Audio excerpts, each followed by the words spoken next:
I've seen the worst, and there is nothing left for me to hate, so I can lay me down, my brothers, on the ground. I bled today until Coyote comes to raise me up and carries me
Hello and welcome to the Scottish Rugby Podcast in association with the Scottish Rugby Blog.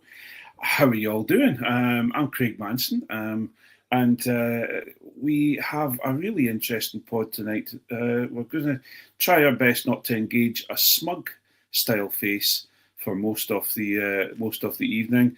It would be clear, you might. Aye.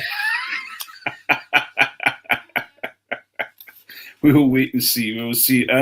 Joining me on the pod tonight. Geez, I'm just going to forget about this already. Someone who thinks we need to leave Andrew Mountbatten Windsor totally alone. He's a pillar of the monarchy, and how dare we ever question his judgment ever. Jonny McGinty, great to see you tonight. I was so sure that was going to be Allan. Me and you have beef now, Manson.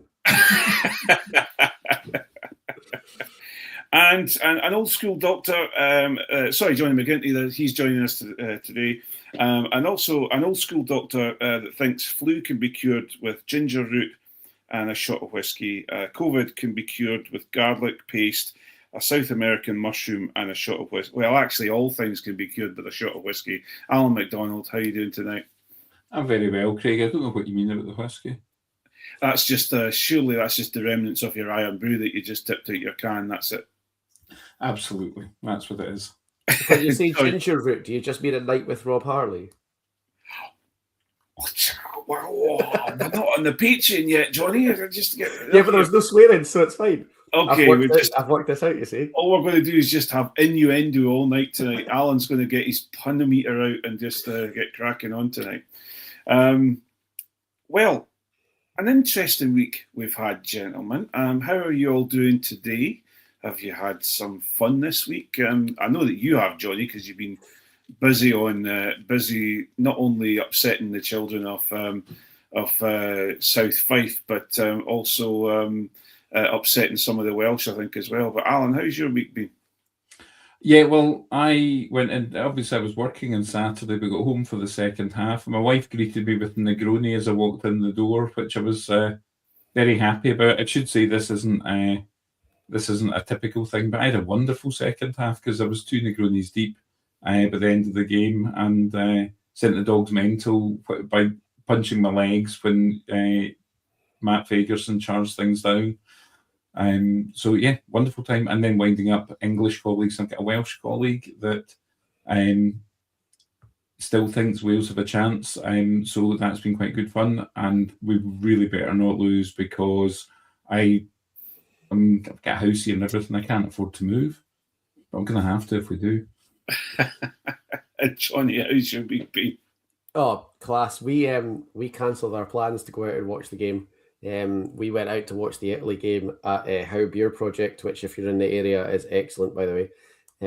They've put a class set up on for the game, so we went there for the Italy game, and despite the fact that we primed our eldest from about 50 minutes in that it was going to be a tough last half hour, he was really upset at the end of the game. So we decided we're not going to put him through that again.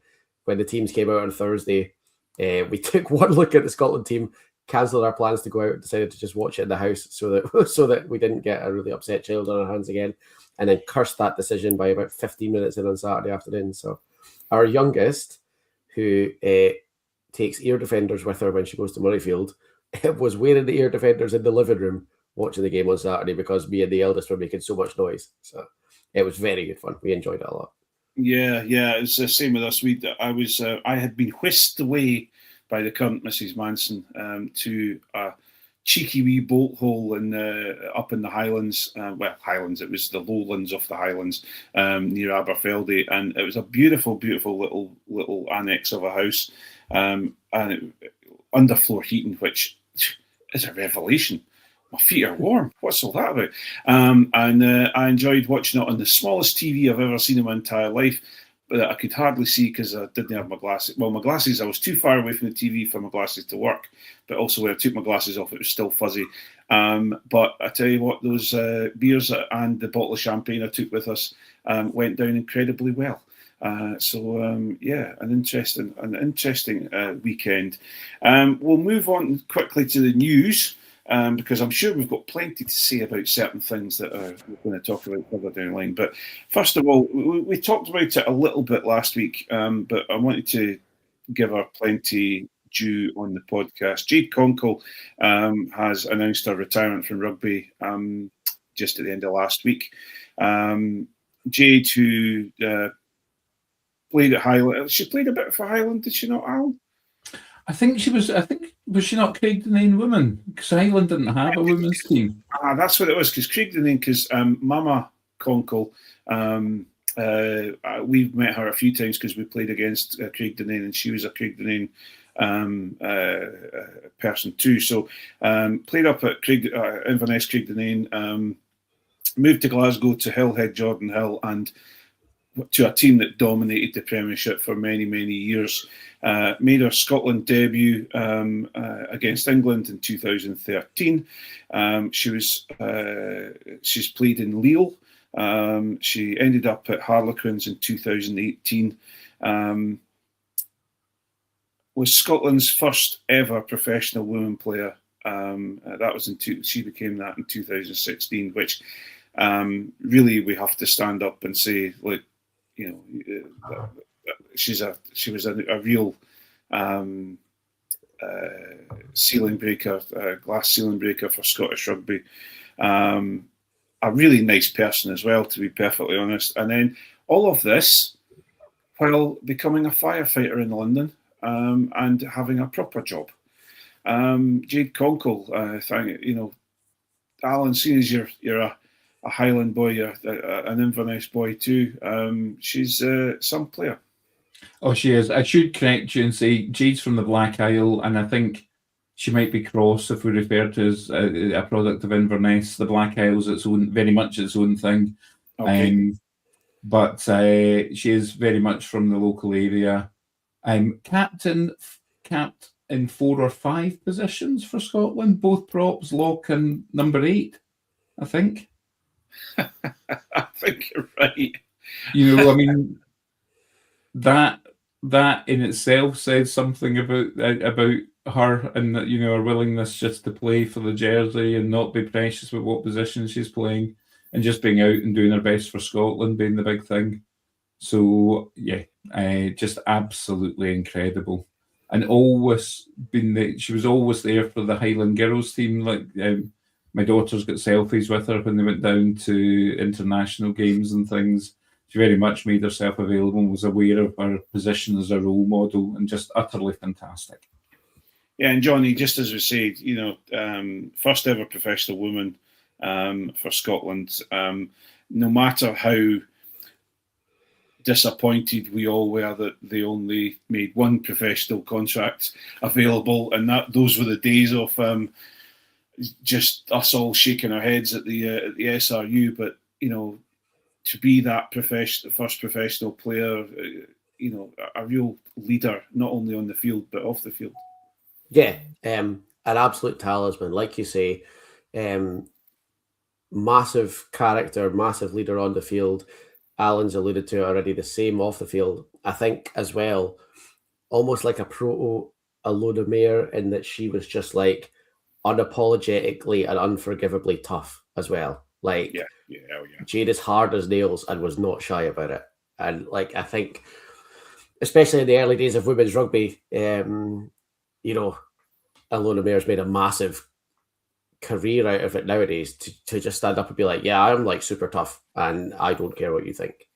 Was incredible. Like, a great way to sort of set a standard and act as a role model for girls coming through, and held on to that her whole career. And, obviously you can't be a firefighter as well without being pretty hard. So yeah, she was awesome. Like, there's no other way you can kind of talk about her. Yeah, she still is awesome, by the way. She's just retiring. Yeah, she's just retired. But yeah, Jade, I've met Jade a couple of times, and every time I've met her, she's been nothing but the consummate professional and also just a nice person. She's and I think, just as you're saying, Jonny, if you watched her, especially in the early days of Scottish rugby, and you watched her playing, especially at number 8, she would scythe through players. She was the physicality of her play was just phenomenal. And obviously she's slowly but surely kind of not been overtaken, but it's become normal in women's rugby to have that physicality. You just got to look at Evie Gallagher and people like that who, have really learned a lot from Jade. But also, and I won't say this lightly. She was Scotland captain as well for a period of time. And when we say she was Scotland's first ever professional contract, it was a part-time professional contract, if I remember correctly. If you look at any Scotland male captain, they were Scottish male captain, and that's all they did. They didn't have to be a firefighter on the other end of it. Now, okay, I believe that Jade wanted to be a firefighter for a long, long time, and it's been she could have been just a professional rugby player at the end of the last few years of it, and she wanted to be a professional firefighter. But you just imagine someone who's playing that level of rugby and is holding down a physical big job, because it's in London as well. It's not like it's just a wee parochial little firefighting place, little fire station, I should say. So yeah, I think a lot to be looked up to. Definitely, she's a person to be looked up to by a lot of the women rugby players that I coach, and I think there's a lot of girls playing rugby in Scotland, especially, that have been what's the word? Inspired by Jade Conkle. So Jade, thank you so much for everything that you've done for Scottish Rugby, and hopefully we'll get a chance to chat to you at some point. We would love to do that, and have you on the pod. We've been contacted by the we had a note in from the Glasgow Film Festival. That's coming up on Friday the 27th of February, where there's a UK premiere of a documentary of the life of rugby legend Jonah Lomu. That's, as I say, that's on Friday the 27th of February in the Glasgow Film Festival. Lomu, which is going to be showing at the Glasgow Film Theatre, charts his journey from his Tongan roots to global stardom, with rare archive footage and interviews with those closest to him. Jonah was the youngest ever All Blacks player at just 19 and shot to worldwide fame in 1995 World Cup. But his life off the pitch was marked by serious kidney illness, and he died just at the age of 40 in 2015. This film is one of 68 UK premieres at this year's film festival in Glasgow, which runs from the 25th of February to the 8th of March. If you want any information or want to look at all the different films that are available, go to glasgowfilm.org and you can check it out. But yeah, great to have a premiere of a rugby documentary stroke movie in Glasgow. That should be something to. If I was over there, I would go. If it wasn't an hour and a half's journey and a whole night away. I'd like to go and see that, but I'm sure we'll catch up with it somewhere. I will go and play anybody who wants to play me at Chorley Rugby for the PlayStation. I'll tell you that right now. That was a formative experience in my early adulthood. The release of Chorley Rugby. That was the first and only, and I don't care what anyone says, really good rugby computer game. It was when you perfected the kick-off, so you could kick it and it would bounce and go out in the corner, and then you could challenge for the line out.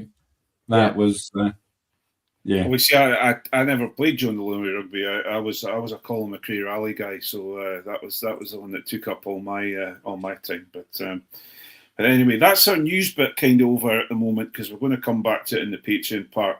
But regarding Patreon, we'll say hello and welcome to the Scottish Rugby Podcast, brought to you by Scottish Rugby Blog.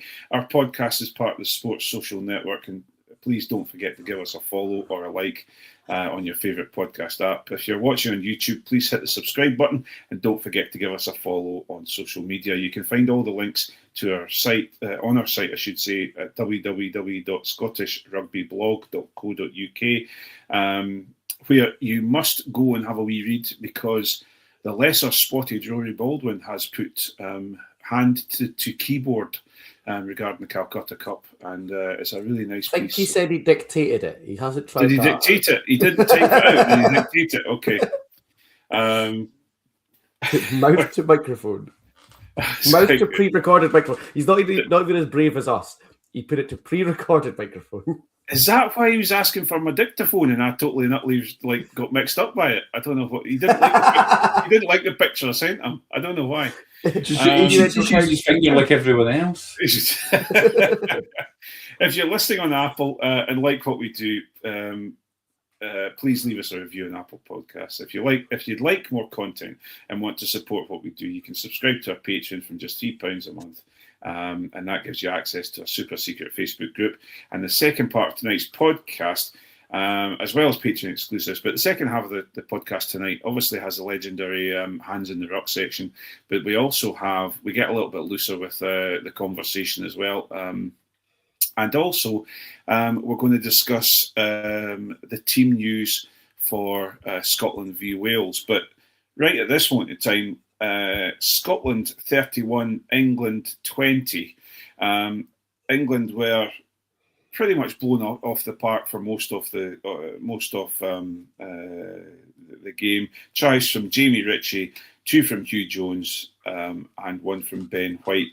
Hugh Jones, the highest try scorer in Calcutta Cup history. Isn't that just amazing? And I will accept apologies for anyone who wants to tell me that I've been right all along about Hugh Jones at any time. Hang on, I'm not going to say anything about Hugh Jones. What I'm going to say is he has been developed underneath Gregor Townsend. Does that not say a lot about Gregor Townsend?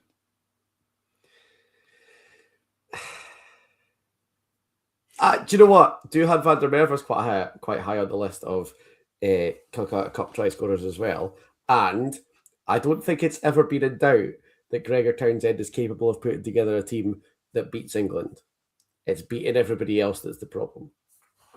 Yeah, I suppose, but obviously... Have you seen the meme? I'm sure it was Scottish Rugby memes, Graham Love, because all the good memes are him, with the 2 SpongeBobs, and it's Scotland in the Calcutta Cup and Scotland against everybody else. I haven't seen it, no. But I may have, yeah. But what I was going to ask you, Alan, looking at, we'll go into the game a little bit, we'll talk about the game, but the result, and England seem to really have a bit of hoodoo against Scottish Rugby in the Calcutta Cup lately. Are they just weak-minded? I actually think it's the reliance on Scottish qualified players that's come back to bite them. I think you're right. Was it 6? 6 in the end. I don't know what, because someone said something about Alex Coles potentially, but I had a look and I didn't think so, but I don't know. Roebuck, Dingwall, Finn Smith, Henry Pollock. There's at least 2 more, I think. Bevan Rod. Bevan Rod. I can't think of the last one is. Arundel. Arundel's Yeah. We're just not Might claiming be him after that weekend, although his deep cover mission was, chef kiss. So a phenomenal, phenomenal performance, a great show of rugby from Scotland. Jonny, let's first of all, I'll talk to Alan in a minute about the proper rugby when we start talking about the forwards, but the backs put on, led by Finn Russell, what a phenomenal, game of rugby, opportunities taken. We may talk about Arundel in a minute, but someone's making these mistakes and getting yellow cards because they're put under huge amounts of pressure. Highlights for you from the Scottish backline? Yeah. I'm going to sound like a homer in so many different ways here. I'm going to sound like a Glasgow homer. I'm going to sound like a winger homer. I'm going to sound like someone who's been banging his drum for quite a long time.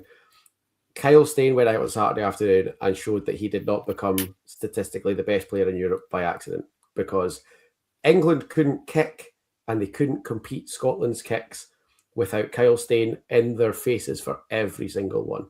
He gave them no opportunity. They couldn't get it clear because he was under every single clearance kick.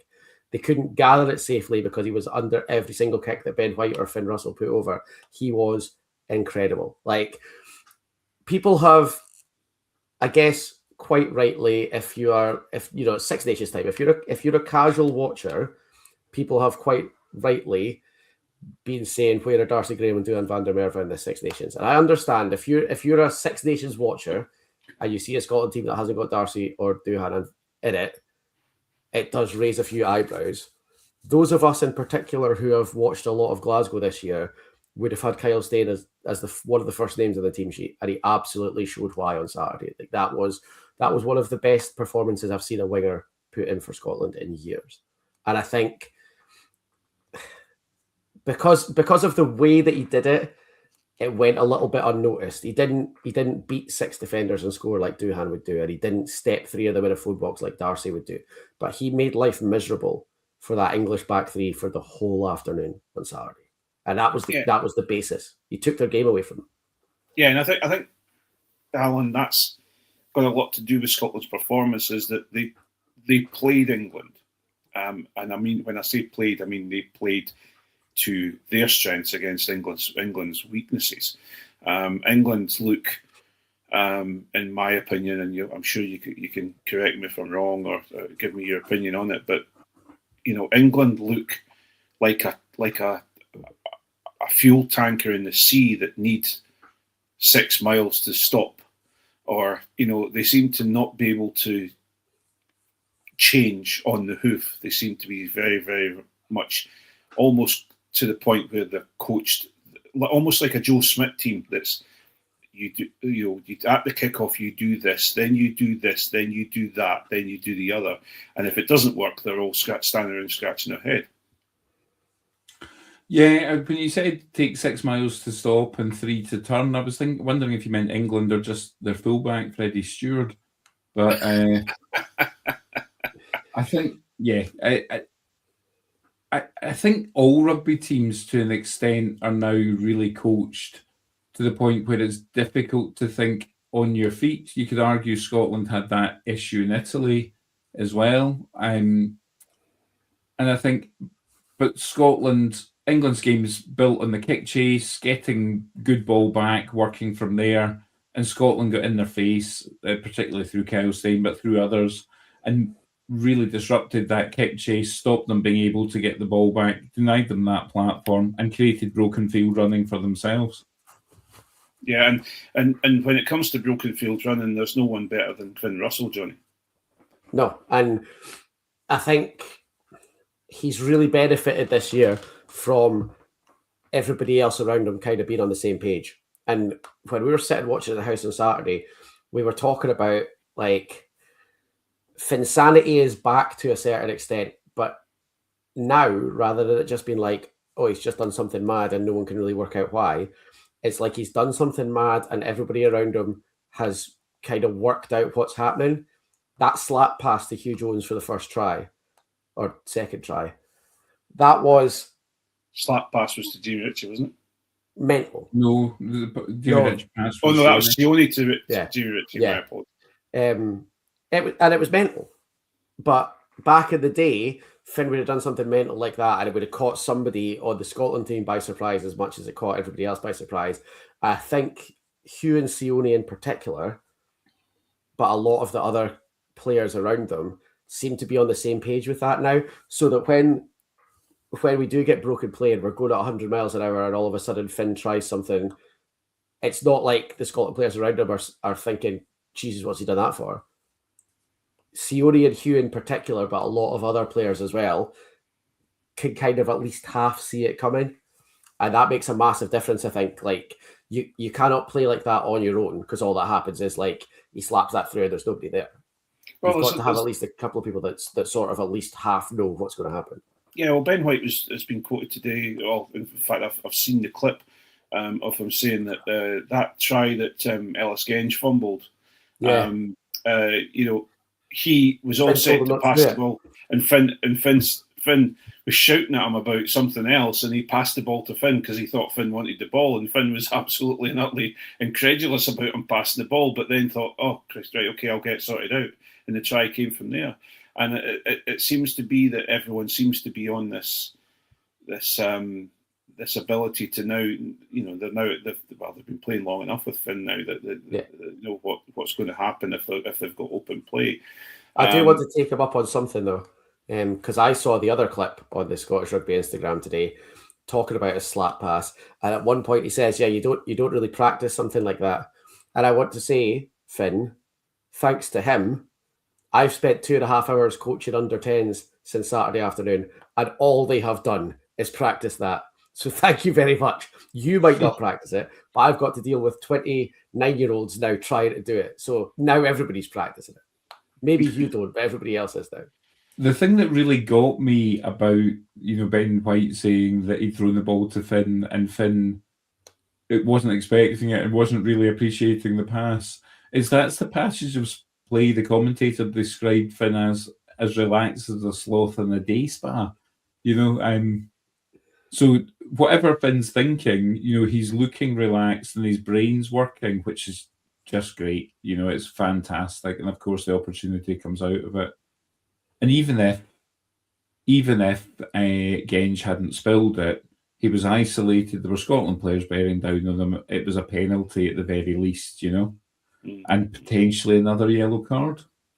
Yeah, well, there's that. And Alan, hallelujah, the line out works. Yeah, I think it's a bit harsh on Ewan Ashman, though. I mean, it looks like it was all Ewan Ashman's fault, but it didn't work when Turner came on either. And actually, quite a lot of the time, the ball was thrown in and the jumpers didn't even go up. So I think it was a systemic failing. But, how much better it is when you've got some degree of platform. We didn't worry about the scrumbing and skates so much because, we at least had some way of getting set piece ball. Yeah, unfortunately, the kind of quite bad flip side news on that is that the other difference in the line out operation, other than Ashman being out and Turner being in, is Jamie Ritchie was incredible at the line out. Yeah. And that was a point I was going to come to. With just first things first, and take this from someone who coaches forwards as well as has been involved in lineouts for many, many years, and you guys know exactly what I'm going to say. It's not just a hooker's fault. The problem is the hooker's got the ball in his hand at the side there, and he's on his own, and everyone else is standing in a line waiting for the ball to come in, and it's very, very easy to blame a hooker.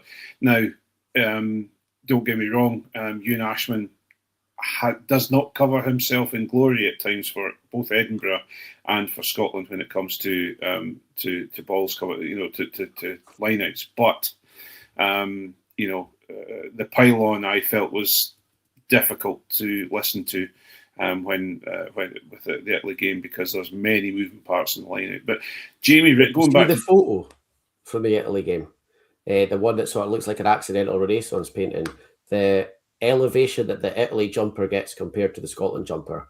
Now, Ashman maybe has overthrown it slightly, but Italy's lifters and jumper are at full extension, and Scotland look like they're barely even trying. And like that's not Ashman's fault. And that says a lot about the performance in Italy. To be perfectly honest, I think the words not looking like they're trying had a lot to say could say quite a lot about that game. But Johnny, Jamie Ritchie just, could have had a man of the match or a player of the match performance, even if from half time and coming off at half time. He was everywhere. He was in the opposition's ears. He was roaming around and getting the odd penalty for blocking. Because I saw it. I saw him. That penalty gave away for what they call when Jamie blocking the access. Blocking the access. Now that looked the most casual. You had to really be trying to give him a penalty for that because he didn't look like he was doing it, although he was. But Jamie Ritchie was a real, just back to Jamie Ritchie. I think he was. I'm glad. I don't mean this the wrong way to him, but I'm glad he's not captain because he can just concentrate on being a total wind-up merchant. Yeah. As much as it's still a fairly solid-looking back row on Saturday afternoon, our BQ, trademark Alan McDonald, has gone down significantly for the rest of the tournament. Like, we could not have lost two more abrasive players than Jamie Ritchie and Jack Dempsey in the back row. And it's probably not going to make a massive difference on Saturday, but with Ireland and France still to come, you want the nastiest back rows you can get. And we have lost two that we cannot replace in terms of just like hard-nosed, abrasive, nasty players in Jamie and Dempo. Like that's going to be a big loss. Yeah, absolutely.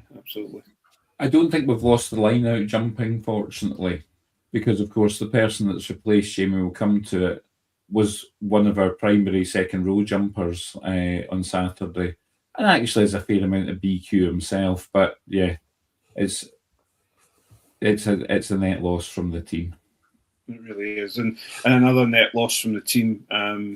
Jamie Dobie with a shoulder injury, and what I liked about Jamie Dobie on the weekend before he was injured was the fact that, and this maybe he reminds me not so much of Darcy, but he reminds me of Darcy's sort of way of going about his business. He just gets on with it, and he's there. He's around when there's a tackle to be made. It's being made by Jamie Dobie. He's got that sort of, how can I put it? He's got a bit of, who he reminds me of, apart from he doesn't have the long flowing hair, and that's is it Werner Koch? Yes. He's got that sort of aggression. He's a winger, but he's still got that aggression, and he wants to do everything he possibly can. I thought his performances lately have been very, very good. I think he was a bit quiet in the Italy game, but I think everyone else was. But Johnny, he's going to be missed, but we'll talk about who's replacing him in the Patreon part. But Jamie Dobie is going to be missed. Yes, yeah, he's had a great season, and the versatility that he brings in, like we spoke about, the Storm Blue in the face, and the difference that he can make to the attack is something that you cannot really. And we are replacing him, and we will speak about it with one or two of probably the most talented wingers that Scotland have ever had. And I don't think you would talk about Jamie Dobie in the conversation of Scotland's most talented ever wingers. But like you say, he's busy, he's aggressive, and also he's multi-talented. If you want to get Finn going forward in a really quick attack, having Jamie Dobie on the field makes all the difference, because you have essentially got, not essentially, you've actually got two scrum halves on the field. Jamie Dobie's an excellent scrum half. Scrum half is his position of choice. It's where he has usually played.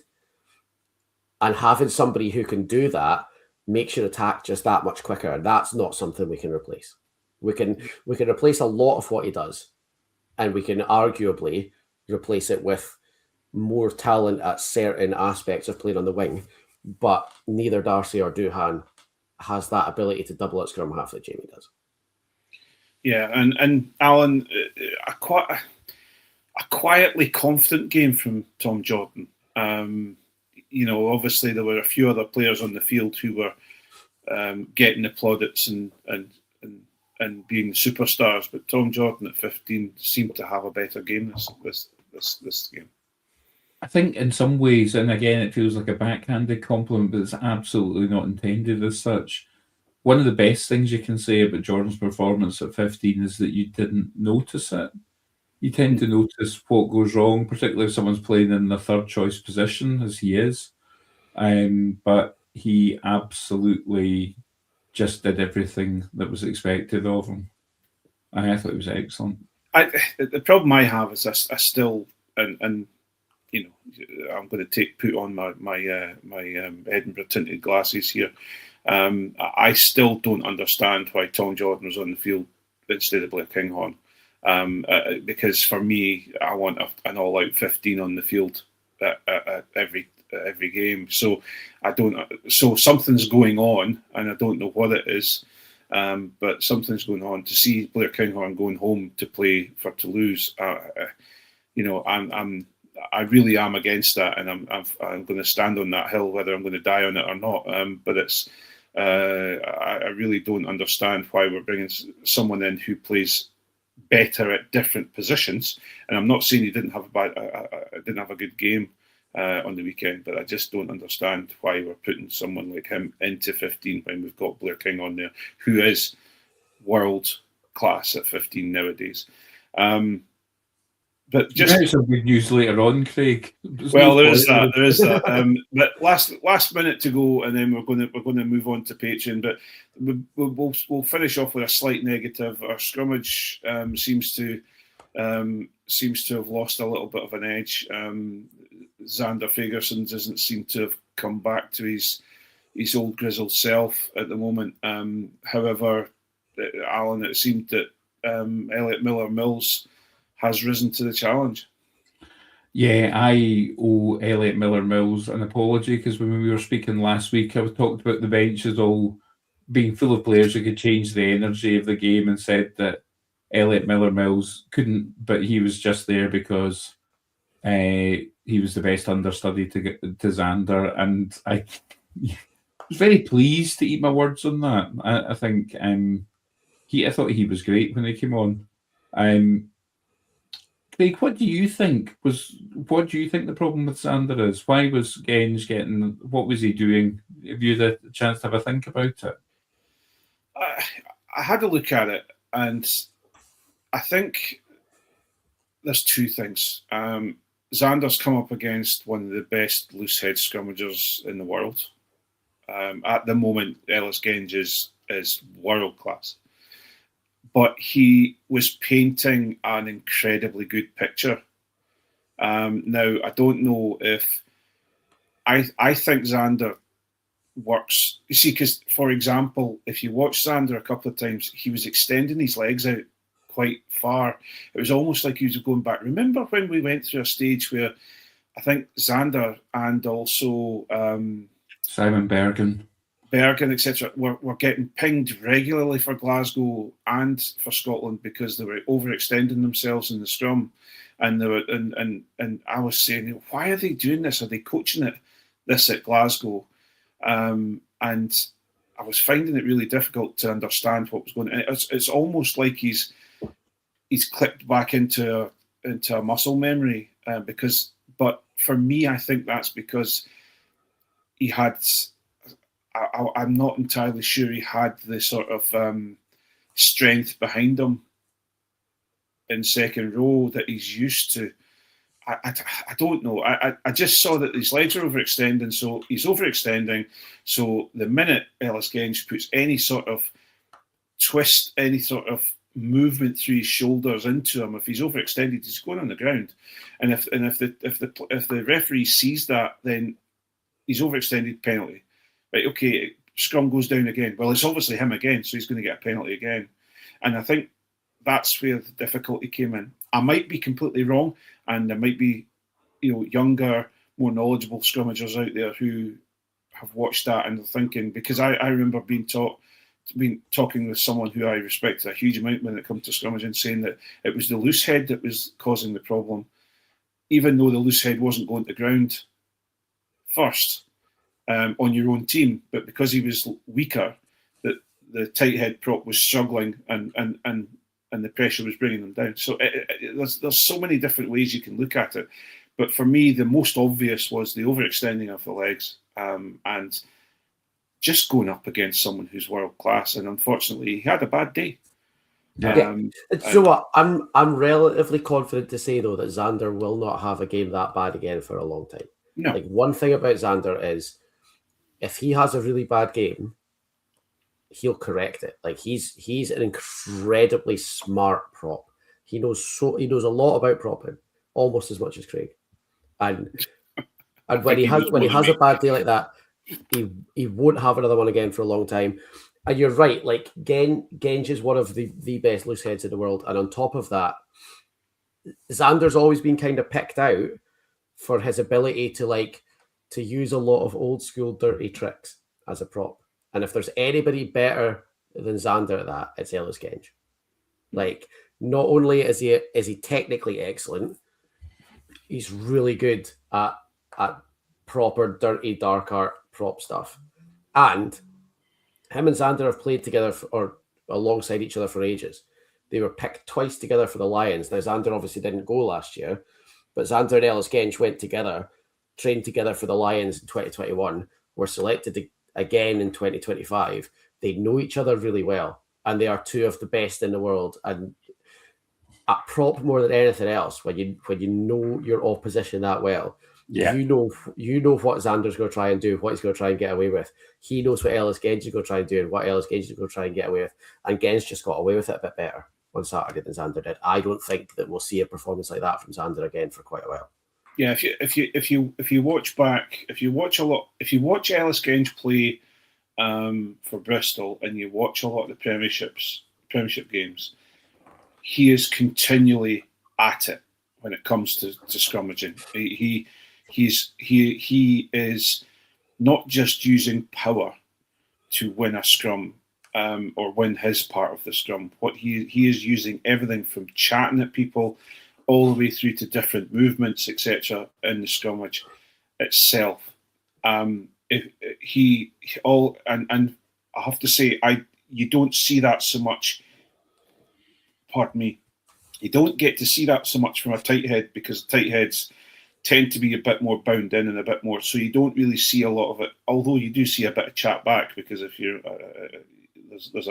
if you look up on YouTube, I think it's Xander, it's Ellis Genge and the Gloucester young prop he's about 20, 21, and there was a game that they played Bristol v Gloucester and it was just gold because there was just sections every time they came to scrummage.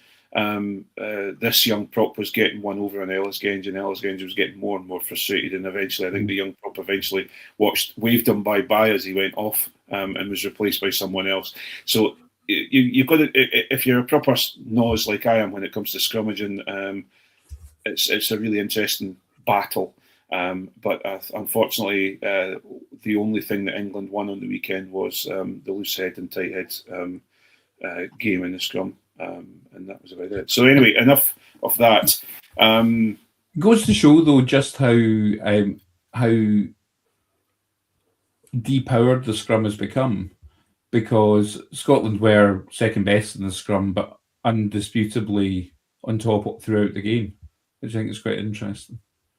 I think yes, but I think when I understand the depower, I understand the wording, but for me, it's more the fact that scrummaging has got to a point where very rarely do you get interesting contests in scrummaging at the moment because everyone is at a certain level, and I think that's got a lot to do with it. I think it's getting used more and more because they're speeding it up a lot more. It's getting used more and more as just a restart rather than because not to get too deep into it because we're now 6 minutes over when I was going to finish up, but to give you an idea for me, because England were absolutely just, as far as I was concerned, they got a penalty against Xander. Xander then got put on a warning.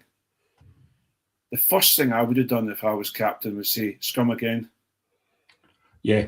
And get him sent off. They should have scrummed again because they would still have had that penalty and we'd been a player down. I'm very grateful they didn't, because that would have made the game a lot more tricky. Yeah. But that's the thing, you know, and because of my background and your background as well, Alan, you know, we always look to, like, let's punish that other, you know, put the foot in the throat, punish them for their mistakes. Whereas England didn't do that. They'd obviously decided, right, we're now here, we're going to go and do this, or we're going to take the points because we've decided that's what's going to happen. Whereas they didn't think on their feet, because my first thought was, right, okay, scrum again, please, sir, and we'll take on now, you know. But anyway, we will move on. Thank you so much to you all for joining us on the live and on the live pod, and also as part of the free-to-air part of the Scottish Rugby podcast. We are going to move over to our Patreon side. If you do want to join us on our Patreon side, go to www.scottishrugbybblog.co.uk. I've forgotten the .co.uk, and you'll find out information of how to become a patron of our pod, support what we do, and also hear the next part of the podcast, where we get a little bit looser when we talk about things, and we are going to talk about Gregor Townsend's reaction to the win on the weekend and who he's putting in place for the injured players. So thanks again to both the fine gentlemen that have joined me tonight, Alan McDonald and Jonny McGinty, and thanks to you all for joining us tonight, and have a great weekend and a Scotland win. Bye all.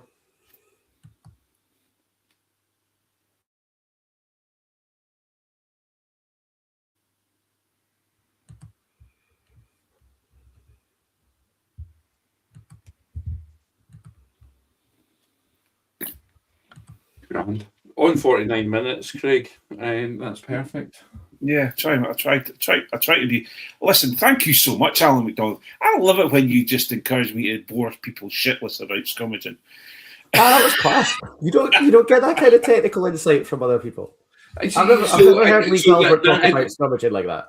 That has been my goal. I was like, I've got to get Craig talking about what's happening with Xander at the tight head, because I think actually the one limit of you hosting is it's much more difficult to ask you a question about something that you're the one that's the most expert on it. So I thought I would just do that. Well, I hope I'm right. I'm sure there's going to be someone out there that's watching it going, Craig's full of shit. Based on my very limited knowledge, and when our under-10s decided they wanted to try scrummaging last week, one of the dads who hasn't got involved in coaching yet but used to prop for the Navy came and stepped in, because I was like, yeah, I'll help you set up a scrum. And he was like, no, you won't. I'll do it. We got to talk about Kyle staying under the high ball as well. We're going fucking deep expert knowledge all over the shop. Absolutely. No, the thing is that, well, I did a scrum session. I did a forward session on Tuesday night up at the How, and with the women, and I'm actually they've got a game this weekend. Funnily enough, against Inverness Craig Dunane, and I'm doing a scrum session just before the warm up so that we can get the scrum sorted out. But I was talking to them about it, and I was saying, you know, for me, it's all about confidence. And you have to show that person across from you who may be stronger, get you lower, put you into positions that you're not comfortable in the scrum. But if you get into their head and start telling them that I don't give a shit who you are, I'm going to fold you in half every time I get the chance, you might not do it, but you've got an advantage. And I think that's what Ellis Genge works on quite a lot, is the fact that he gets in people's head, because people automatically think he's going to beat them or he's going to try something. So they're tense and they're ready for it. And then they make a mistake. And I think I'm not... Sorry. When I first started playing, I was like 18, 19, playing on the wing. and I used to play with an absolutely fucking enormous prop who was already in his 50s at that point. So this would have been early 2000s, had been playing props since like the early 90s. And when we went to play, we used to play like Dundee Uni Medics and stuff quite a lot. And if he got like a massive, and like some of them were super talented, he'd get like a big, technically excellent 19-year-old prop from the uni up against him. I used to literally just like crouch down for the start of the scrum and just growl and drool. And these like really technically excellent props, I'm not fucking putting my head in front of that guy, and they'd get pinged for not engaging every single time because they were just like, why the fuck would I put my head there? And like he knew they were better than him. He's just like, I'll stop them. I'll just be weirder than them, and I'll win. Yeah. No, I used to. It's an interesting thing, and I, as you all know, I love every single minute of it. So I was a bit I got a bit not enraged. That's the wrong word, but my back was put up by Alan saying it's been depowered. But I understand what you mean, though, Alan. I'm not saying how dare you, but yeah, I am saying how dare you.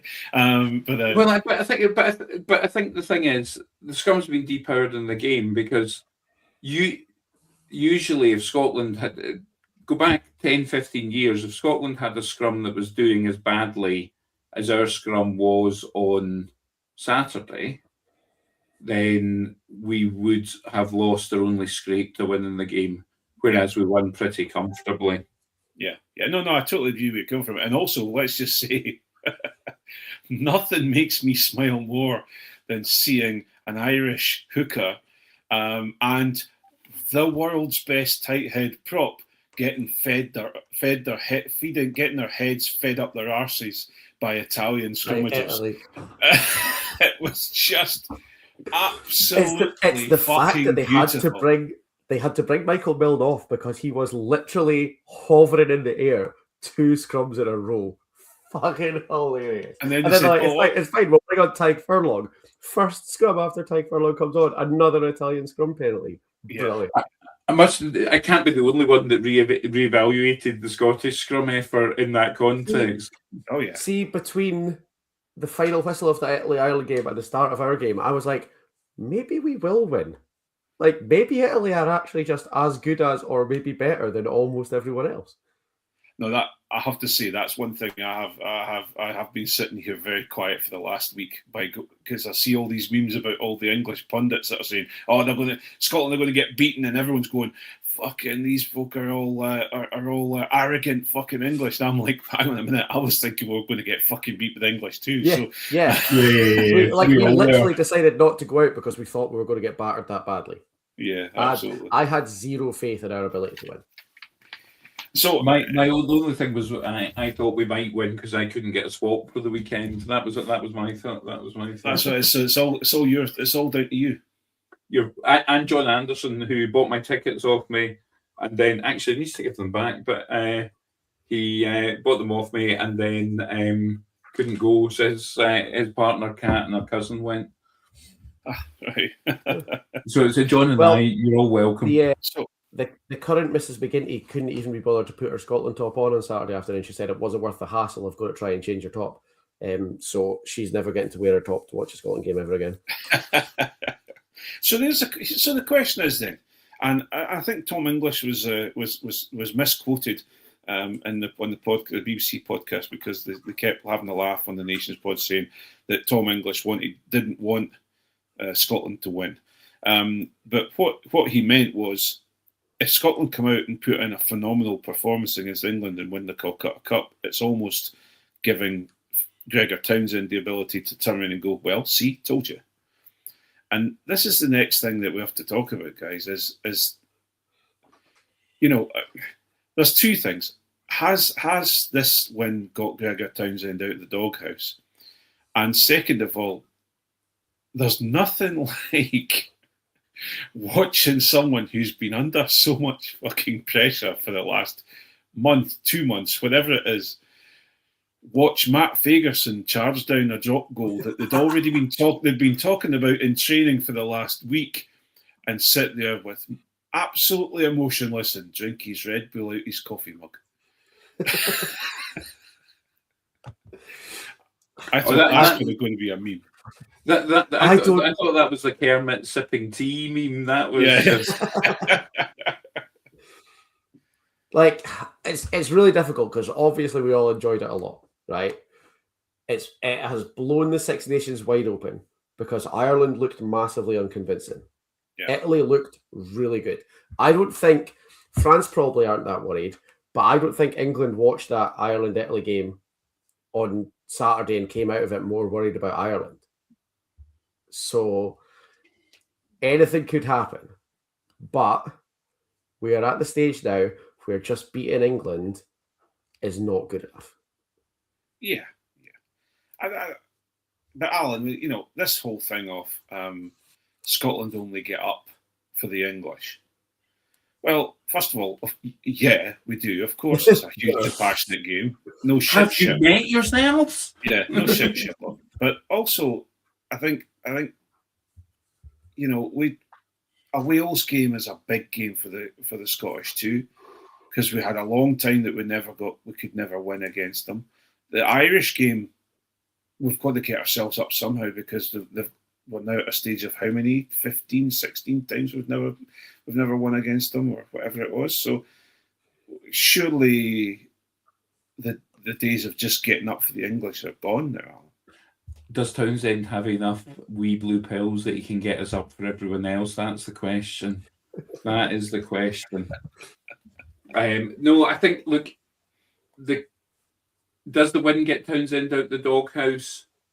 No, he's further out the doghouse than he would have been, not just because of the win, but the performance and the fact it was, to all intents and purposes, 80 minutes of performance, something that we have utterly bemoaned the lack of. I think we are delighted that we've beaten England. There's the next game. And actually, that's the one rhetoric that seems to have changed. It's not, we've beaten England, so we need to focus on the Welsh game now. And that for me has been the missing piece for a long time. So I think I've said it before the Italy game and thought I was totally wrong, but I don't know if I am. I think they've got the psychology closer to being right than they have done for as long as I can remember. And I think there's no talking about any game other than the next one, no matchup. They're talking about the next game. And that is the way they have to be. All the best sports teams do that. Yeah, and Jonny, I think one thing that went, I have to say, apart from his emotionless drinking of his coffee after something happened that he foresaw, the Finn Russell interview really kind of made me a little bit kind of proud of him. And it was the fact of, you know, Finn saying, no, why don't we maybe start being a bit more pragmatic about the second half of the game? And he went, no, keep attacking. And half of me thinks that's what has been our problem in the games that we go missing for 20 minutes, is the fact that we decide, right, okay, we're in the lead, we're doing well, now we need to consolidate. Whereas, you know, now it's like, no, go and fuck it, just go at them. Yeah, and I think like in our wee podcast group chat, we had a bit of a disagreement about this, but Cammy and I were firmly on Team Darcy and Finn when it was that penalty, because I get slow it down, take the points, get ourselves 3 converted scores, whatever. If Hugh Jones or George Horne is slightly more alert to what's going on, we score off that quick tap that Darcy took and we completely break their spirits. And that's what Scotland have been missing. If, like, 99 times out of 100, George Horne is bang on the shoulder of someone who makes a break like that. If he was on Darcy's shoulder there, he would have scored, and that game would have been not only over, but England would have been devastated. And that's what Scotland need to be thinking about doing. We don't need to be thinking about, let's kick the points and get ourselves a bit more of a cushion. We had the upper hand in that game, and like Alan said, in every facet except the scrum. So use that. Go out and finish them off and break them, because Scotland don't do it. And that's what they looked like they were going out to do in the sort of last 30 minutes of that game on Saturday afternoon. Yeah, I think that's been our problem.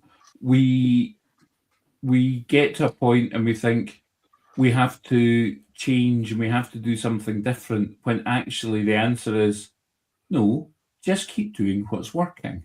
Keep doing what's working. This is working. You've got them on toast. Keep doing it. And that was, I think you're absolutely right. That was a massive change from what Scotland have been doing. Yeah, absolutely. So we'll move on to Wales v Scotland. Gutted that we're not going down there this year. Although we'll skip to an early what's been put in the hands of the ruck. Hugh Dan's post, but isn't hands in the ruck, which is that good friend of the pod, excellent friend of mine, Dan McFarlane, who I unintentionally travelled to Cardiff with 2 years ago, is going down again for the game this weekend, and is this time deliberately flying to London. Because last time. It's now 2 years. Craig, you'll remember sitting having breakfast, watching me and Dan's flight come down. I have never had a day like that watching rugby in my life.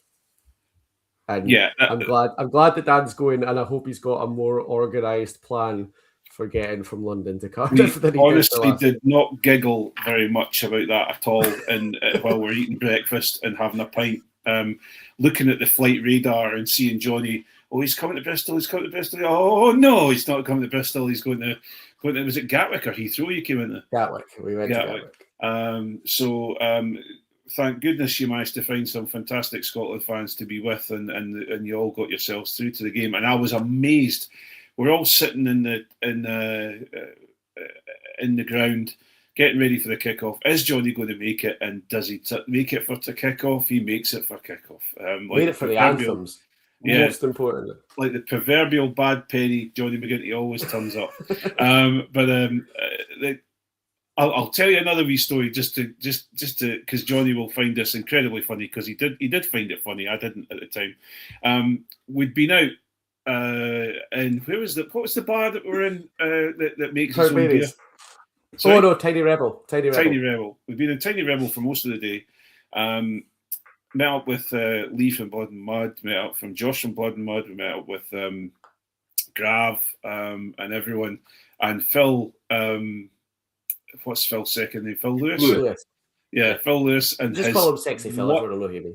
Sexy Phil, and the man who gets away with wearing the tightest Wales top I've ever seen in my entire life, and incredibly, horribly handsome person, and his amazing parents, who I love. His mum, she just absolutely calls you a cunt if you're a cunt. So anyway, so let's just say we've been drinking all day, had a fabulous day, absolutely had been sitting in the stadium having the Welsh absolutely pull us apart in front of our faces, because they thought they were going to win, and then we won in the end, and we got to tell them to fuck off and everything like that.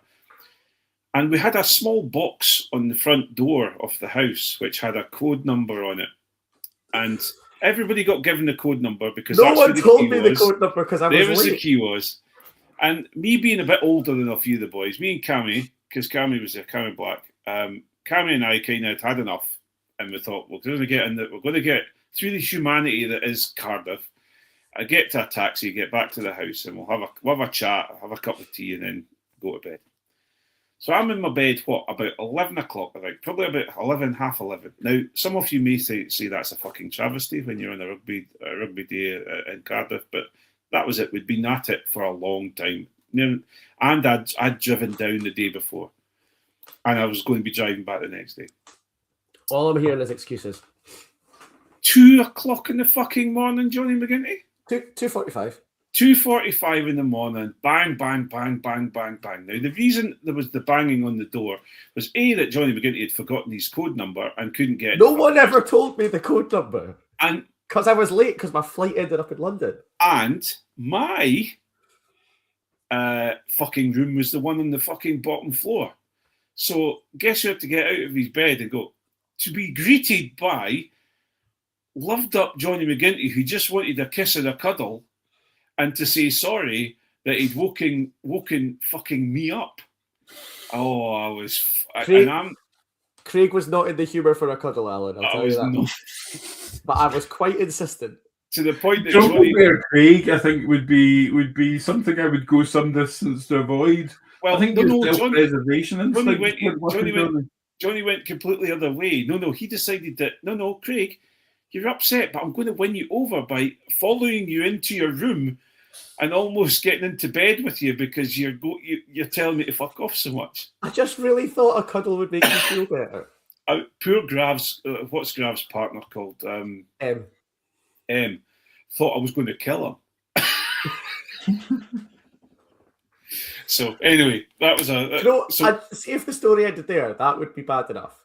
But it's the fact that I then went up 2 flights of stairs to wake Cammy up and tell him how upset you were that I'd woken you up.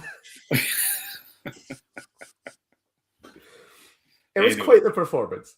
But just at the end, I did memorably call you yapping like a fucking chihuahua, and I really think she missed the opportunity to call you a shithousu.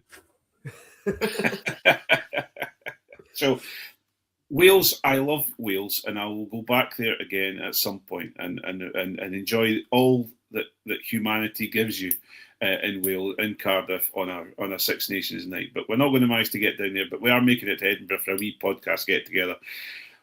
Gregor Townsend has made 5 changes. 5 changes in the starting squad and 7 changes overall. Some have been forced upon because of injuries. Obviously, Jack Dempsey, Jamie Ritchie and Jamie Dolby are out injured. In comes Duhan van der Merwe. I've forgotten. What's that guy? The Malcolm McKenna or whatever his name is. The Scottish boy that does the... Alistair McAllister. Alistair McAllister, that's him. What does he call Duhan van der Merwe? It's like... I'll let you find it. But anyway, Did you see him calling Hugh Jones a top-heavy Archie Gemmill? Yeah, top-heavy, isn't he? Shuggy's got the ball! So in comes Duhan van der Merwe on the wing, replacing Jamie Dowey. King Horn comes in to 15. Dave Cherry starts with his... he may be able to throw his dart straight in the line out. He might not be able to get up and down stairs correctly. Max Williamson comes into the second row, and Matt Fagerson starts at number 8.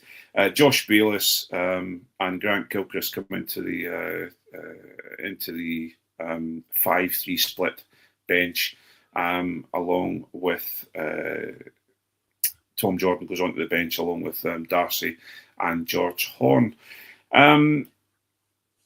What's your thoughts, Mr. McDonald? We'll start with you. Yeah, I like it. I think we've bolstered the scrum a bit by bringing in a proper tight headlock. Gregor Brown obviously moving to 6. Keeps a line-out option at jumping at 6. Obviously, Gregor was jumping in the second row on Saturday, so you've got to fancy he'll be similar to Jamie Ritchie in terms of providing a line-out option, an extra line-out option. So that's excellent. I like it. I think the bench has got better balance. There's players that can change the game. You might argue, well, what's Grant Gilchrist going to change? But he might actually, again, he's got experience and he's got a bit of ballast and might change the direction the scrum's going later on. I'm certainly not saying Elliot Miller-Mills isn't going to change a game. Maybe I should say it was a fluke on Saturday and he can prove me wrong again. But actually, yeah, I like it. I think Jordan on the bench. I suppose Duhan starting, Darcy on the bench, there's been some questions about that. But for me, Darcy's defence is better. So he poses a different attacking threat. But also if Wales are coming back at us, Darcy's the man to tackle someone on the touchline, as he proved at the weekend with that magnificent hit. Yeah, Darcy was the Hutu rebel skiff battering into the cargo ship of Stewart at the weekend and putting them into touch. That was one of the best defensive tackles I've seen for some time. But Johnny, Duhan on the wing in his natural position at 11, I should say. But Kinghorn in, and Hastings out of the bench option because he's never been used virtually by Townsend, and Tom Jordan comes in, but Kinghorn back in at 15. I actually thought Kinghorn was going to go in at 11, Johnny, and they kept Tom Jordan on the field. But yeah, I would like to know what the story is with Blair Kinghorn. I think there's more than meets the eye going on. I am overjoyed to see him back because, like you said, he is an incredible fullback. He was a Test Lion fullback 6 months ago. He's a European Cup winning fullback. That's where he belongs. He'll be great on Saturday. I've got absolutely no doubt. He had a rough autumn, but he'd basically not stopped playing rugby for about 26 months before the autumn. So it's understandable. I thought for the Italy game that he just needed a rest. Last week, it kind of started to seem like there's maybe something else going on. So I am thrilled to see him back. I'm excited to see how he goes on Saturday. It's great to see him back at fullback because that is where he's one of the best in the world, but I still would like to know what's actually going on. Yeah, I think so. I think that I saw something on his Instagram feed about his partner and him looking at pregnancy tests and things like that. Yes. So maybe there's something to be said about that too. Maybe he's needing to be home. I don't know. But that's complete conjecture. So please don't take it in any other way. But yeah, I just think that it's not a Scotland team without, especially against a weaker side without Kinghorn there with his rangy legs, etc. I really. That's think the other thing with Darcy and Duhan as well is that without getting ahead of ourselves and without doing down Wales too much, Duhan is still one ahead in the try scoring record. He starts the game absolutely fuming that he's not played for the first 2 weeks. Scored against Wales 2 years ago in Cardiff. I wouldn't be against the idea that Dewey comes back in after a couple of weeks in the doghouse, fuming, goes out there, scores 2 against Wales to put himself 3 ahead in the try scoring record, and then all of a sudden Darcy's coming on after 50 minutes thinking, shit, I need to score a couple of tries here. Yeah, it's an interesting one. I have to say though, Alan, again, listening to the podcast from the BBC, from what I know is that Duhan van der Merwe was all up for playing for the Scotland A team and wanted to play for the Scotland A fixtures and was told no. So I think Duhan has got a lot to prove, and I think he wants to now prove it. I think he's gone through his bit of self-reflection and maybe being a bit down in the dumps, but I think he's now at a point where actually, you know what, I do know what I'm doing and I want to come back. Yeah, and actually it might turn out to be a bit of genius man management by Townsend. Who knows? Yeah.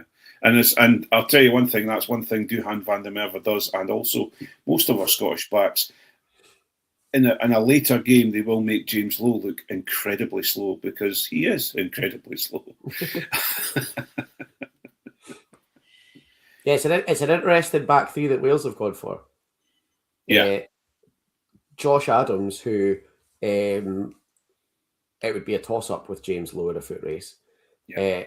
Lewis Rees-Zammit playing out of position and somebody making their first start on the other wing. Like, if I was Duhan, I'd be thinking all my Christmases had come at once looking at that back three.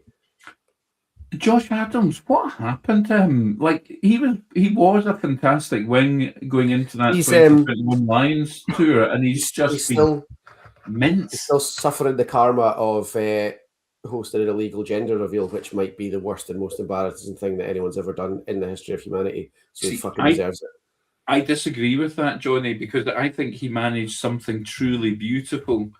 He managed to unite old rugby fans and new rugby fans in terms of us wokey types, and we all thought it was bloody ridiculous, and that to me is a beautiful, beautiful thing. I think also, for me, from looking from the outside, I think Josh Adams suffers greatly from believing his own hype. And I think the amount of fart sniffing that must go on between him and Lewis Rees-Zammit is painful. Very much so. Can you imagine being in that room? And although I have to say, Lewis Rees-Zammit, for all the hatred that does get put about him, I think he's actually he's a very good rugby player. There are times he is very, very good. Unfortunately, he's in a Wales. When he loves the sort of the unstructured side of things of Bristol, but when he's put into a really, really bad Welsh team, you just think to yourself, he's almost Stuart Hogg esque. He loves the smell of his own farts, is what he loves. And he decides that he actually, he's going to try, fuck this, I'm going to do this myself. And unfortunately, it doesn't work. My favourite thing from the last weekend was what's the big lock who has been unceremoniously fucking dropped Adam Beard. Adam Beard and his what the fuck were you doing trying to kick the ball in the first place? But B, getting scored against because he shouldn't have, doing something he shouldn't have even been thinking about fucking taking it contact, you stupid fucker. Two weeks in a row, right? At least with Ireland, it was just the backs. And I'm assuming that Gibson Park and Prendergast were told to do it. With Wales, for some reason, fucking second rows are doing it. Who is looking up at a back three of Louis Bielbiarri, Atis Ogbe, and Thomas Ramos and going, kicks in play, lads. That's what we need to do against this lot. Adam fucking Beard going, I'll maybe just kick it and keep it on the pitch. Against that, like, looking up at that back three and going, I'm going to kick it and keep it on the pitch, might be the stupidest fucking thing I've ever seen in my life. I was gobsmacked by it because of just as you say, the stupidity of it and the sheer what's the word? The sheer just amazingness of France. They just like. They remind me, most of them, especially Ramos at the moment, reminds me of Ricky Bobby in Talladega Nights, where he just stands and says, I piss excellence. I wake up in the morning and I piss excellence. Yeah, it's like, I'm number one. Because Ramos, even when he slices a kick, he fucking comes out smelling roses. It's just amazing at the moment. The Toulouse game the other week, where someone skiffed a pass to him and it sort of like skidded and bounced in front of him. So he just did like a little chip volley. And they scored. I was like, fuck off. Yeah. There's like no need for that at all. Yeah. So anyway, it's going to be an interesting game. Have we got any predictions for the weekend? If we win by less than 15 points, we should be disappointed. Now, that doesn't mean that we will, because Scotland are always going to Scotland. But having watched us last week and watched Wales for the last 2 weeks and seen the teams, Scotland should feel bad to not win by over 2 scores. Now, I'm not saying that means we will, because I've watched Scotland for 40 years, but that's what we should be thinking of. Alan? Yeah, I agree with Johnny. The time has come to shake off the whole we're not comfortable with being favourites tag. We are rightly favourites for this game, so 2 scores. I think it's going to be us by 12, to be honest. Unfortunately. I think it's going to be nearly, but not quite. I honestly am at a stage where I think there's 2 things. One of the major things that's going around in my head at the moment is the fact that I want to absolutely fucking scud them. I want them to attack. I would rather lose playing the way they played against England, against Wales, than start to, what's the word? Like, we're going to protect the lead now, boys, and fucking have them come back at us. And I just think we need a bit of arrogance about us. And I know that the Irish and Welsh always say fucking arrogant Scots, they need to shut their faces because they've never won anything. But we're not arrogant. We're always, oh, fuck, we're going to fucking lose. I just feel that we should be going into this game going, we're going to go down there and absolutely fucking wipe the floor with them. We have a better attacking backline than England, and England scored 48 points against them. That has to be the benchmark. England do not have the attacking teeth that we've got, and we're bringing in Duhan fucking van der Merwe against a boy that's never played for his country before. We've got Finn Russell. We've got the first choice Lions test centre pairing. If we can't score 50 points against that team, we need to take a long, hard look at why not. Yeah, absolutely. So, just enough time for our last bit. Who's hitting the button? Am I hitting it, or are you hitting it? I'll hit the button.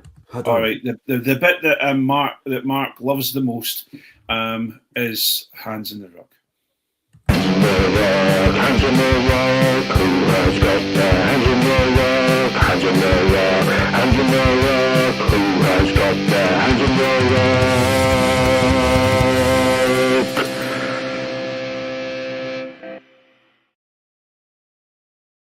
Well, it is that time again. It is our Hands in the Ruck section of the pod, the world-renowned Hands in the Ruck section of the pod. I'm trying to go into my Facebook to try and get some of the Hands in the Ruck from our friends within the Patreon, but I've totally and utterly failed at that because I'm a total technophobe. We will start off. Who wants to go first today? Who's in the mood for it tonight, lads? Who's going first with their Hands in the Ruck? I'll go. I've got two sort of vaguely connected ones. First one, we've spoken about this before, right? It's not our job to talk about rugby, right? It's sort of like a fun thing that we do. But if Scotland are playing Fiji, we at least attempt to pronounce the Fijian name correctly, right? Andrew Cotter, is it Andrew Cotter? No, Jamie Lyle, very famously, Lyles, right? gets taught how to pronounce the names of the teams he's playing. With that all being said, if you're a professional commentator or pundit, you should be getting them right. If you get a really complicated name, Fijian name, Georgian name, whatever, I would forgive you attempting it and not quite getting it right. If you are ITV's pundit who specialises in scrums, who is a former international front row, and Fagerson is not a fucking difficult name to pronounce, and you insist, David Flatman, on calling him Xander Ferguson, you should be fucking returning your money for that game because you're not doing your job. It's a fucking joke. And it's beyond a joke. It's not a difficult name. His name is Xander Fagerson. His name is not Xander fucking Ferguson. And I'm so sick of hearing it. It is your job to talk about rugby. It's your job, Flatman, specifically, to talk about scrums. You're talking about, and we spoke about this in the main pod, you're talking about a tight head who's been selected as a Lion 2 tours in a row. You know you're going to be asked about him. Why are you still getting his fucking name wrong? It's infuriating. I think we had the same with it was Nick Mullins who was calling it this week, calling the game this week. I think it was Nick Mullins. Yeah. Oh no, it was Pugac. Oh no, he was in the studio. Pugac was doing the start of it, but it was the I think at one point it was Tuipulotu. Yeah, Tuipulotu, and it's like, come on, guys, you're meant to be fucking professional here, you know. It's mind your you, job. Yeah, exactly. You know, I'm an amateur at this side of things, and I get things wrong all the fucking time. But I'm an amateur. I'm not being paid thousands of pounds to do that job. And on a slightly related note, I do feel like I should give a bit of a shout out to the analyst guy who does the Rugby Pod Extra TikTok and Instagram channel, because on Friday he put out this is who I would put in my combined Scotland and England 15, and fair fucks to him for standing by it, because if I'd been that catastrophically and embarrassingly wrong about every single selection across the entire board, I'd have gone back and fucking deleted that. He had Xander as the only Scottish forward in his combined Scotland-England 15 that he put out on Friday, and Xander was the only Scottish forward comprehensively outperformed by his English opposite number. He had Henry Arundel in instead of Jamie Dobie. He had Arundel was a great performer for Scotland, though. Was for Scotland, he was fucking brilliant. He had Freeman in instead of Hugh Jones. He had what's the fucking tanker ship's name? Freddie Stewart in instead of Tom Jordan. And like, I saw it first thing on Sunday morning and I was like, fuck me, man. If that was me, I'd have done a wee sneaky delete on that because you could not have been more wrong with every single prediction. But he's fair fucks to him. He's like standing by it. It's still up there. You can still go and watch it. It's the like misty-eyed way he talks about some of the English back row as well. Embarrassing. Yeah, talking about pundits, we'll just quickly go into Brian Dalglish's hands in the ruck. That Welsh 10, within 2 minutes already going in about backing up the win against England. We know this. At least wait till fucking Sunday morning. You couldn't wait to throw that in. Yeah, Dan Biggar was it Dan Biggar? I think he's talking about that. Was straight in saying we need to back that up against the Welsh. We're going to my like kind of hot take. The one in a crowded field that the Welsh find the most annoying is that I have long been of the strong opinion that Dan Biggar is an arsehole. And the more time that Dan Biggar spends on television, the more conclusively he proves it right that he's an arsehole.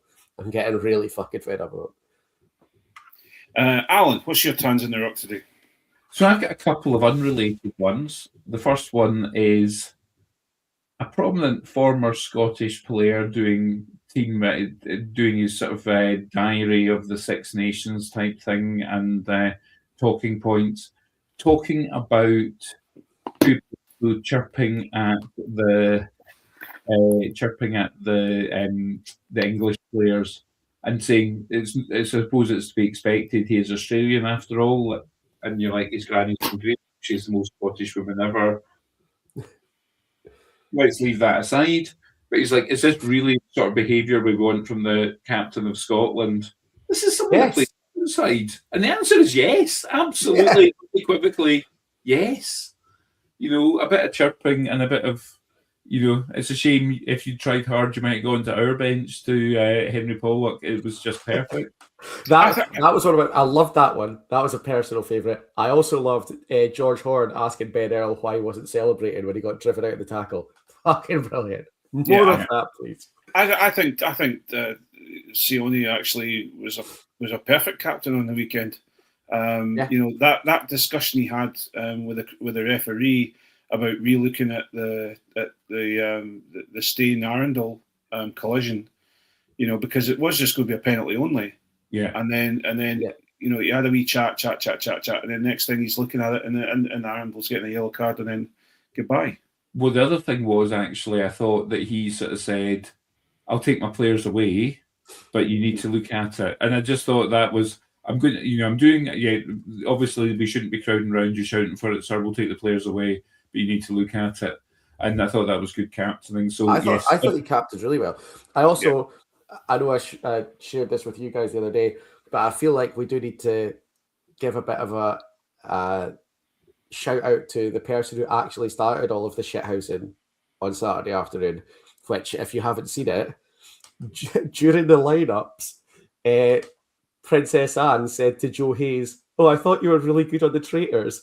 And Joe Hayes went, "Well, actually, I'm not Joe Marler, but thanks for that." It's like, fucking yes. Get in their heads before the anthems have even started. Brilliant. Genuinely one of my favourite things that either she knew what she was doing or the person that briefed her knew what they were doing. Yeah. And my other one is Steve Borthwick. Say what you like about Eddie Jones, and we frequently did. Eddie Jones understood the assignment that the England coach is meant to be fundamentally unlikable to every other team in the tournament. And Steve Borthwick is just too decent of a human being. I'm sorry. He is not right for that job because it is difficult to dislike him. I'm sorry. His nose looks like... Do you see the picture of his nose in profile? It looks like something Eddie the Eagle used to jump off. I mean, it's unreal. But yeah, no, I just think Borthwick's a decent human being, and I just want him out of that job because then I can get on with liking him without cognitive dissonance. He did do some proper England coach stuff about this time last week when he came out and said everyone should stop being so mean to Gregor Townsend. He's a great coach, and I don't understand why everyone's asking for him to be fired. Like, there's not a more serious and potent kiss of death for a Scotland coach than the England coach saying, I think he should still have a job, actually, please.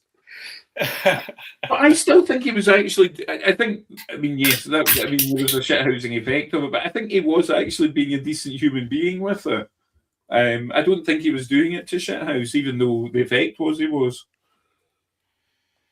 Well, I have two, and one of them is I understand why they're there, and it shows technology has moved on, and it's quite a little bit more unintrusive way of making money and keeping games on free to air.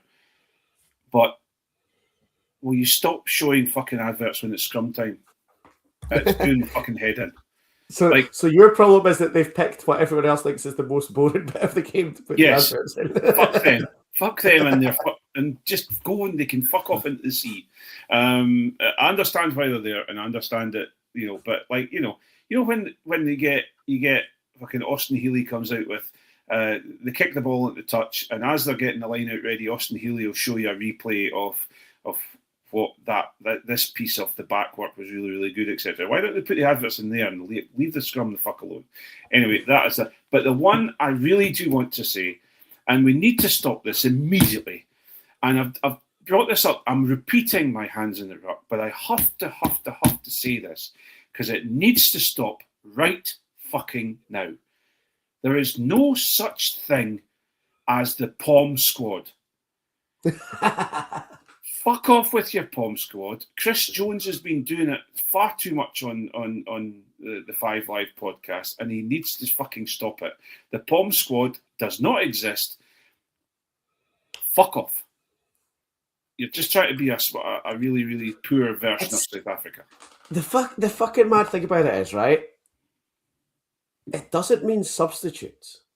This is what I don't understand, right? People who use POM squad, BAM squad, whatever, to mean substitutes, fundamentally don't understand. What the bomb squad is when South Africa bring on 5 forwards who are every bit as good as the 5 forwards that they're taking off, and they do it all at the same time. That's why it's called a bomb squad, because it has an explosive effect. Yes. Fucking none of those English forwards that were coming off the bench on Saturday had an explosive effect. Henry Pollock is closer to explosive diarrhea than explosive effect. Like, it's just a fundamentally wrong way of using it. It really is. It really is. It just annoys the living fuck out of me. But last thing from me, because I will bring a third one because I have to bring everyone down at the end of it. Racist rugby fans, racist Irish rugby fans can go and fuck off too, because they've got a phenomenal star, and I'm going to totally and utterly fuck up because I've forgotten the lad's name. He got the Cork-born Munster player came on and has unfortunately been the victim. I hate using the word victim, but the victim of racist abuse on Twitter, on X, or whatever you want to call it, from rugby fans, and obviously non-rugby fans as well, because there are cunts everywhere. But I just think that's just fuck off, because here's some not great handling of it, right? Somebody at the top end of Irish rugby gave an interview to one of the Irish national newspapers through the week, or someone involved in the Ireland setup, and said, it's the thing is, we know for a fact that the IRFU has software that can filter out those kind of comments, so we know it's not acceptable. We're going to go after the people who are making these kind of comments, and we are going to take those comments down because we have the ability to hunt down unsavory material and take it down, right? Great. Who do you think they were talking about? Oh, God, really? Well, they were talking about people being a little bit mean about Sam Prendergast not being able to tackle. Now, one of your players has been subjected to racist abuse the same day. You can't go out and be like, Irish rugby does not stand for you being a bit mean about Sam Prendergast, and we're going to stamp it out. That makes you look fucking ridiculous. Yeah, Edwin Adogbo. My apologies. I got your name. I just wanted to make you sweat. Yeah, fuck you. But yeah, it's just there's no place for it, and I'm sorry, but it's now we're in the later stages of 2026. We've got, in the blink of an eye, it's going to be 2030 when we're supposed to have flying fucking cars and self-tying fucking trainers that Michael J. Fox has promised me, and hoverboards. Racism can go and get to fuck. And that's the last thing I'm saying about it. Anyway, anything else, gentlemen? No, we're just stunned by your bold stance against racism, Craig. That'll be the headline. Craig Manson and racism is bad, shocker. Racism bad, okay. I'm just waiting on the other side of the argument coming from one of you two. Well, you'll be waiting a long time. Accused me of being sexist and ogling Ellie Kildun this week, racist, Craig. Well, quite frankly, actually, the gentleman actually had a point. No, that was a really good Allan impression as well. Read between the lines, you should deep fake Allan. You could make him say anything you want. That sounds a good idea. I might actually go and start bring out the AI. You don't have enough luxurious hair, Craig. What can I say? Oh, now we're taking cheap shots. Oh, now we're taking cheap shots.